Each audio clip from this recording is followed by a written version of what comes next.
টাকার প্রয়োজন হলে কোরআনে কারিমের 4টি সূরা একসাথে যদি পড়েন তাহলে আল্লাহ পাক অবশ্যই আপনাকে সাথে সাথে রিজিক দান করবে এবং অঢেল সম্পদের মালিক আল্লাহ সুবহানাহু ওয়া তাআলা আপনাকে বানিয়ে দিবে। এটা আমার কথা নয়, বিশ্বনবী সাল্লাল্লাহু আলাইহি সাল্লাম বলেন, আনাস ইবনে মালিক রাদিয়াল্লাহু তাআলা আনহু থেকে হাদিস এসেছে যে নবী করিম সাল্লাল্লাহু আলাইহি ওয়াসাল্লামের কাছে জনৈক এক ব্যক্তি আসলেন। রাসূল করিম সাল্লাল্লাহু আলাইহি ওয়াসাল্লাম তাকে প্রশ্ন করলেন, হাল তাযাওয়াজতা ফুলান, হে তুমি কি বিয়ে করেছো? তখন ওই ব্যক্তি উত্তর দিয়েছে, ইয়া রাসূলুল্লাহ, আমি তো বিয়ে করি নাই, তার কারণ হচ্ছে আমার কাছে সম্পদ নাই। নবী করিম সাল্লাল্লাহু আলাইহি ওয়াসাল্লাম বলেছেন, তুমি কি কোরআনে কারিমের ওই 4টি সূরা জানো না যে 4টি সূরা পড়লে পরে আল্লাহ পাক তোমাকে অঢেল সম্পদের মালিক বানিয়ে দিবে। সুবহানাল্লাহি ওয়া বিহামদিহি সুবহানাল্লাহিল আযীম। এই আমলটা আমরা প্রত্যেকে করার ট্রাই করব ইনশাআল্লাহ। প্রথম নাম্বার হচ্ছে সূরা ইখলাস। এই সূরা ইখলাসের অনেক ফজিলত, শুধুমাত্র সূরা ইখলাসের 300 বেশি ফজিলত আছে। সুবহানাল্লাহি ওয়া বিহামদিহি সুবহানাল্লাহিল আযীম। এখন আপনি সূরা ইখলাস যদি পড়েন, নবী করিম সাল্লাল্লাহু আলাইহি সাল্লাম বলেন, কোন ব্যক্তি যদি 10 বার সূরা ইখলাস পড়ে আল্লাহ পাক জান্নাতে তার জন্য একটা সুন্দর ঘর বানিয়ে দেয়। সুবহানাল্লাহি ওয়া বিহামদিহি সুবহানাল্লাহিল আযীম। এই জন্য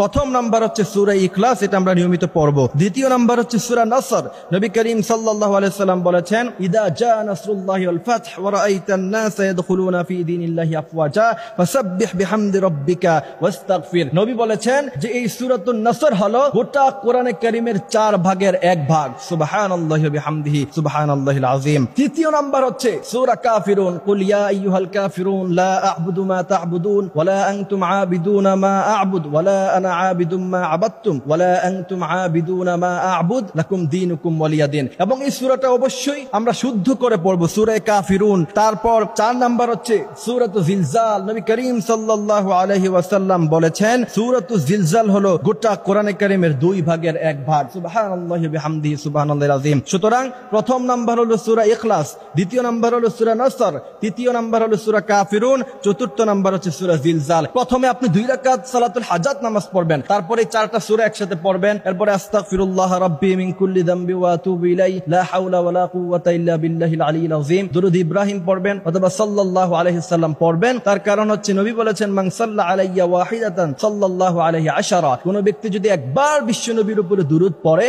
বিশ্বনবী বলেন আল্লাহ পাক 10 বার তার উপরে রহমত নাজিল করে।